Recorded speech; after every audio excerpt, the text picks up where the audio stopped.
They never listen to me, man.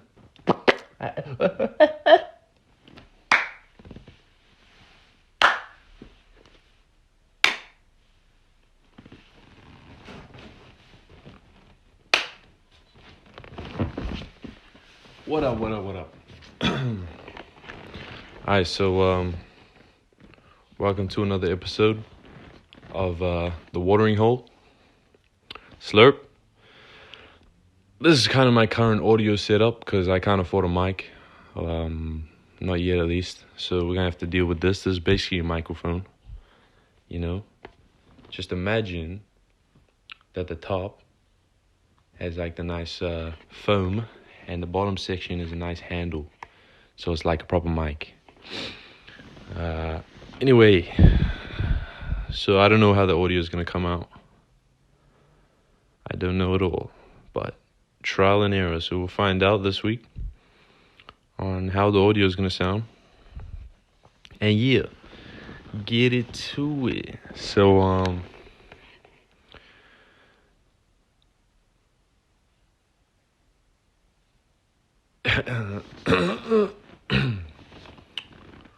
with this sort of level 3 COVID-19 situation, we're in lockdown, so we can't necessarily be migrating with other bubbles, as they call it. So for now, the videos is gonna just be me. But like I said last video, until the rules change and kind of settles down a bit. But then when that settles down, we'll be getting in other guests and other people to conversate with us, So yeah, I don't entirely know how this is going to work with this. But worst comes to worst, I'll just use the same audio that I used last time.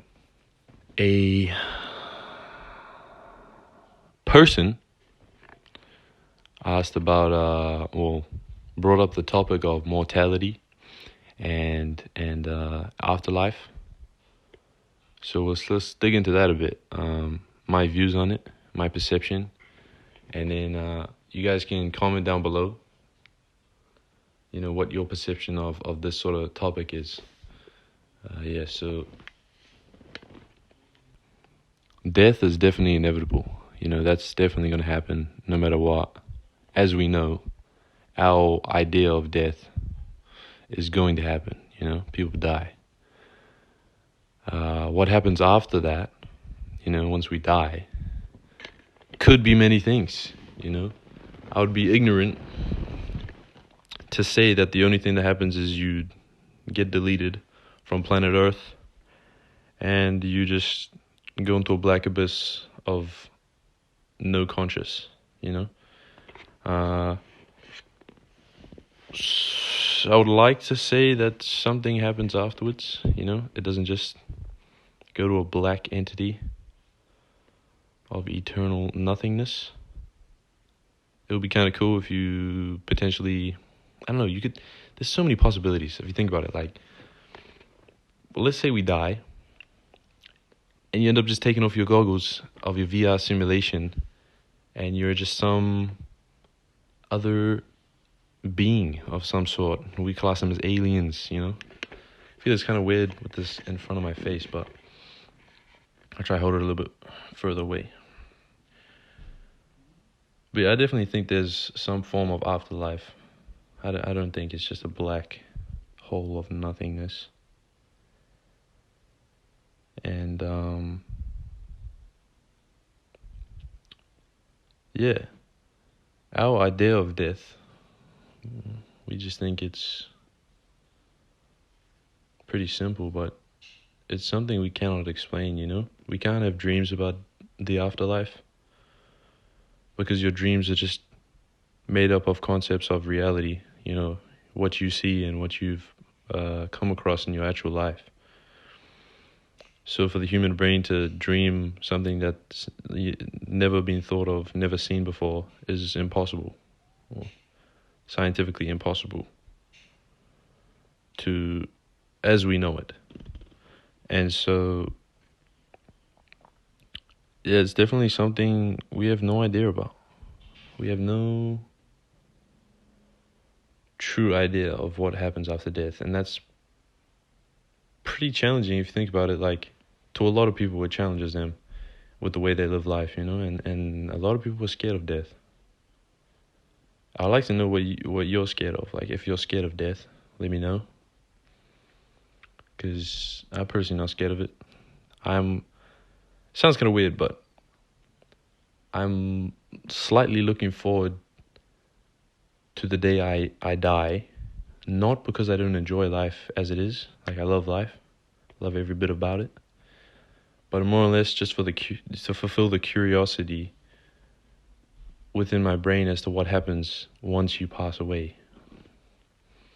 Because it's endless amount of possibilities, So it'd be absolutely amazing to find out what happens. And if it's nothing, then, it's nothing. Then nothing really matters. Sorry about the couch, it's a bit noisy. But yeah, if it's nothing, then in today's existence, everything that you do will eventually be irrelevant. And so the decisions you make now may alter the future self. But once you die, as of what we know, it is completely and utterly irrelevant. So all those fights you had, useless. Or you could look at it like, once you die, you disappear, you get deleted, Control or delete, you're gone. So you might as well genuinely care enough about here and now, because this is the only life that as we know, that matters, because it's the only life that we know. So you gotta look at living life in a way that allows you to perform everything that you could possibly imagine here and now. And don't let the idea of everything overwhelm you. You know what I mean? Like, take it as like the purpose of life is to live within itself. So you're like, oh, that's pretty basic, man, pretty, cheesy, but that's pretty much what it is. Like, as of now, all we know is the purpose of life, the purpose of living is to live the life that you are given. So by that, you kind of take everything, whether it's the sad, the happy, the angry, the emotionless, the issues, the successes. You take it all as everything, a part of your story, your movie for your individual self. And embrace it. Learn to love living, because that's the purpose of life. So learn to love the purpose of living. And once you eventually comprehend that sort of idea, and you figure out how to project that into your own life, things are pretty great, because even if it's something terrible in your life, like someone you really love passes away, or something like you lose your job, you learn from it, evolve, and overcome. And it's just like, when you look at movies, for instance, there's a main character, they go through a situation, and they have a result, So it's the same for you. You can kind of correlate it back to your own life and the way you live. Things happen, whether they're bad or good, and you can either let it destroy you, or you can learn from it and take the points that you need to overcome and be a better person, be better off after that sort of situation. How did I get there? I got there because of mortality. Imagine if we were all immortal. I wouldn't be surprised if in 40, 50 years' time, they've created some sort of technology, because it's getting insane. Like, technology is definitely, I would say like 100 years ahead of our time that we, sorry, 100 years ahead of our time that we get given to and shown as of now. So like the amount of crazy possibilities is that, because I think of Elon Musk, he's talking about creating an interface within your brain that allows you to basically have your phone in your brain and you're like pretty much Google. You can search up anything in your head, and that would just advance your capabilities by an insane amount, because you could pick up and learn things so quickly, because you have that data, that information stored in your or access to that information in your brain, So imagine in 50 years' time, science creates some sort of artificial intelligence, that allows them to just remove your brain and chuck it at a different entity. And so you're just this. But then what is the purpose? If you get to a point like that, then how do you identify who you are? Like, if you can just download any skill and be anything, wouldn't that just, I guess it's pay to win? It's pretty scary stuff. But yeah, who knows? We might be immortal soon.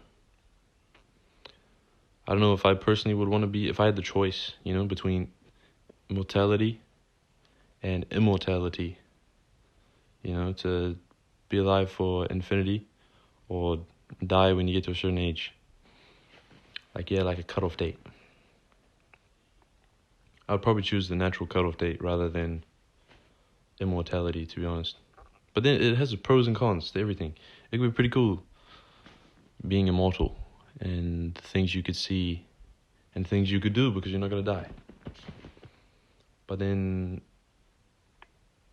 if you think in terms of money, how we've created a system where you're taking this item so you perform a labor and then you get that item given to you to then spend on other things that were created by laborers' work. And so if you think of that concept and relate it back to life, if you're immortal, you don't die, and you continue an infinite amount of lives, just like the economy, where if you just print a whole heap of money, it lessens the value of that money. So I would say that it'll be similar for real life. As in, if you had immortality and you just lived infinite, then your value of life would be pretty, I don't know, it would be lessened. You would definitely lessen the value of your life if you had an unlimited amount of years to live. So I don't know if I would want that. I don't know. Don't know anything, to be honest. Why? Like, what am I doing?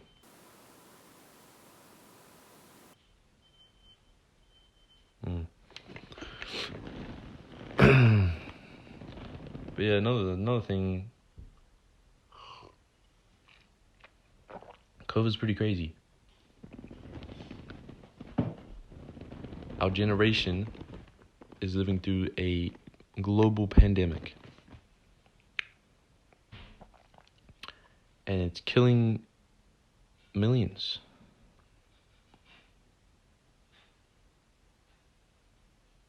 But even though it's a global pandemic and it's like a crazy thing,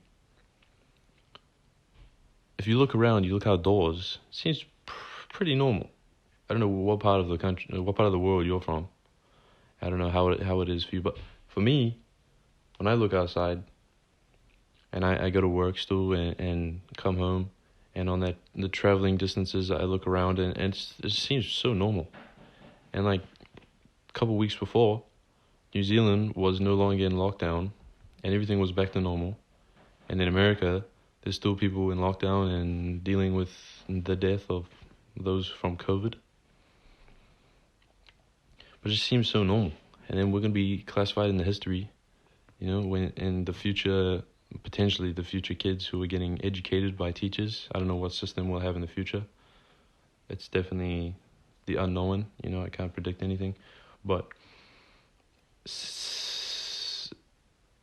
if we take the idea that there will be an educational system like we have today in the future, and kids are getting educated about the history of the past, we will be discussed.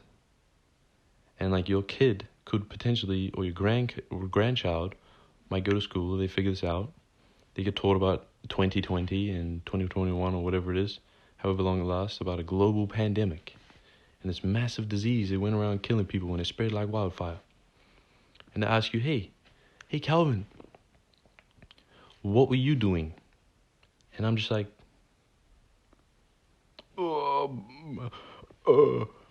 basically, I went along with life as normal. And I just had to wear a mask, but I still got to see my friends and do everything. I don't know, I made TikToks. Like, it's pretty cock. Pretty cock story. It's pretty boring. Doesn't even seem that bad. But it is. Because people are dying. But you get what I mean, like. It's just, it doesn't have entertainment behind it. And I could probably get dissed, slammed and shunned for talking about this in the way I'm talking about it. But life's about entertainment, man. You do everything for pleasure, pretty much. You don't do everything for pleasure, but your main goal in life is to gain pleasure. If you're seeking happiness, it's pleasure. If you're seeking success, it's pleasure. If you're doing things to get human pleasure. And if you think of like World War II and stuff, those times were crazy. And we're like 2020, we have a massive virus going around. But it doesn't seem that crazy. It really doesn't. But that is not to say that I am implying that it's not a dangerous virus, Social distancing, masks, do what you can. But yeah, you know what I mean. Anyway, let's move on. Let's discuss about the next topic or idea.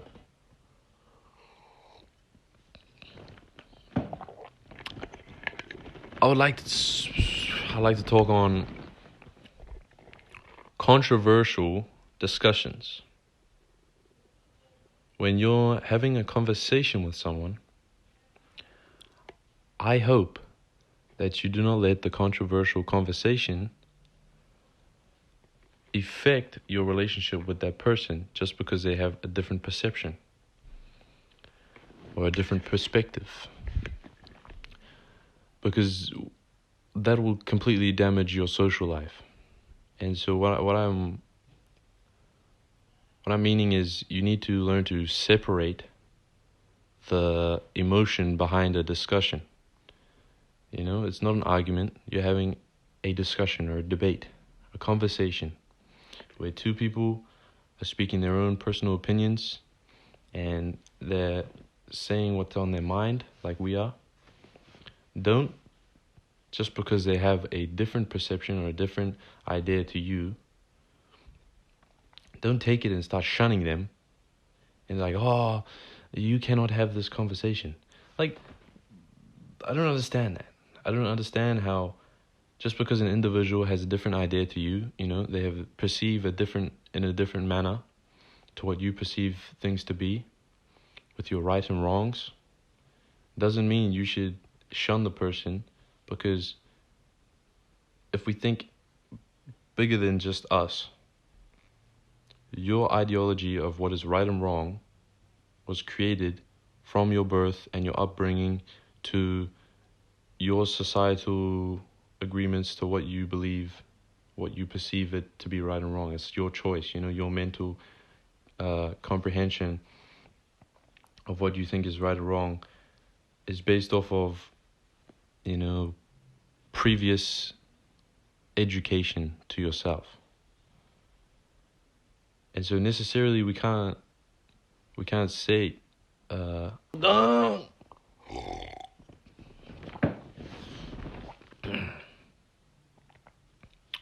once you do not, like, if you're having a discussion with someone and you do not learn to separate your emotions to the discussion, and you start letting it overtake the debate itself, then it ends up destroying your relationship with that person. And that is not necessarily good, because it's good to have controversial topics presented to you, because everyone has different opinions. And their opinions are not necessarily right or wrong. Just because they have a different opinion doesn't mean you cannot be friends with them. It's good to be associating with those who do not necessarily think in the same way as yourself, so that society as a whole can keep bouncing things off each other and grow as a whole, rather than individuals thinking that they're better off and thinking that they're better than other people because they have the right way of thinking. So don't start shunning someone and categorizing people, slamming them into categories just because they state something that isn't necessarily the way you perceive it to be. Because if you do start doing that, you're going to lose people. And hey, you might not necessarily want those people in your life, but it has an impact. Know that when you start to do these things, it has an impact. And I don't think necessarily creating a society where if something negative happens to you, you just block them out of your life, shun them, tell them that they're in the wrong, and completely, avoid them. It's no good. If you just run away from controversial things, it's no good. Because everyone today, not everyone, that would be generalizing, but a lot of people in today's society, they don't know. I mean, who am I to say this? I'm nobody. But this channel allows us to speak, speak our own mind, speak our own perception on things. And when I get more guests on the show, then they can bounce things off me and we can have debates and discussions throughout that. And you can do so in the comments as well. I'm not saying that what I say is right. You take exactly what you want from this, and if that's nothing at all, that's absolutely fine. But anyway, back to what I was saying is, like, a lot of society is going down a path of, if something negative happens in their life, they try to shield themselves by blocking it out completely and running away instead of facing it and allowing for people to have differences, because it's never going to be perfect. Nobody in the world there's never going to be a society in the world where everything is perfect and everyone has the same agreement. That's boring. That's lame. Have you watched a movie? I don't know what it was called, but the whole world is black and white. Okay? No one sees color or anything. Everyone has the same idea on what life is and what's right or wrong. Everyone lives the same exact life. And nothing bad happens. It's just boring shit. So eventually someone from that society... That's why I have water. I feel like a scone. But eventually someone from that society goes to the cliff where this, like, house or room, massive room, has some old dude, and he has, like, all these books and stuff.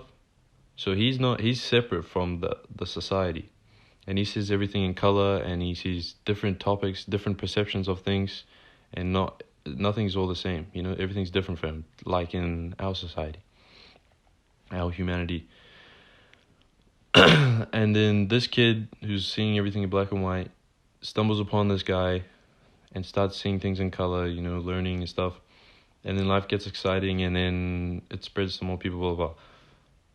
The point of the matter is, if everything was the same, if everything was perfect, if everything was good, it wouldn't be planet Earth. And eventually people would get sick of it anyway. You know? So instead of just like trying to block everything out of your life, every negative thing, embrace it. Take something from it that can positively impact your life. And you can grow from everything. And everything that happens is a part of your movie or your life. So correlating back to that thing I was talking about in the beginning, on like how to perceive right and wrong, or how to perceive life itself. Your purpose is to live life. And in order to do that successfully, you need to embrace everything that happens. You'll benefit from it. I personally think you'll benefit from it if you learn this sort of strategy of living.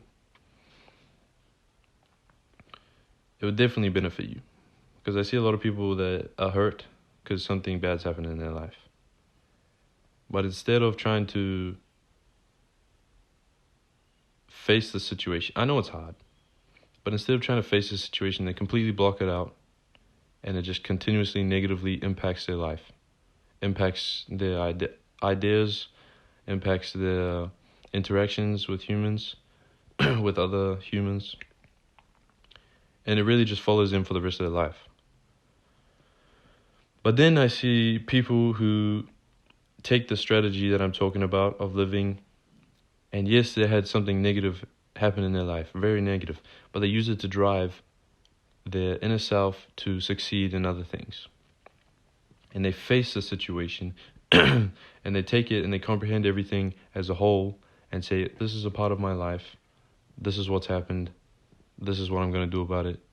And they just learn to embrace everything. It creates like happiness.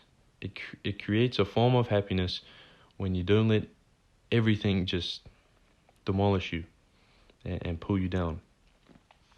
Like if something bad happens, you take it as a part of your life, you work through it at that time. Yes, you need to grieve, you'll be sad, things will be hard. But don't let it just like consume you and stop you from doing everyday things and stop.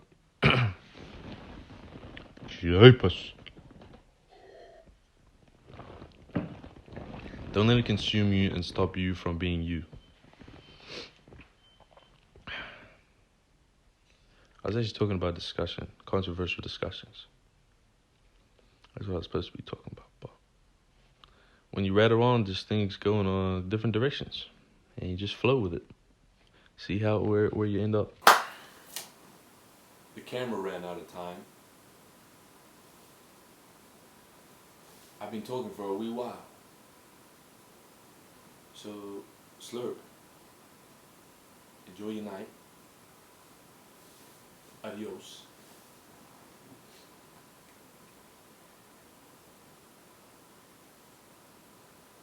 It's my mom shouting at the cat. The cat's probably like jumped on the leather couch. And then my mom's probably like, "Hi! Ah! Hi! Get off the couch!"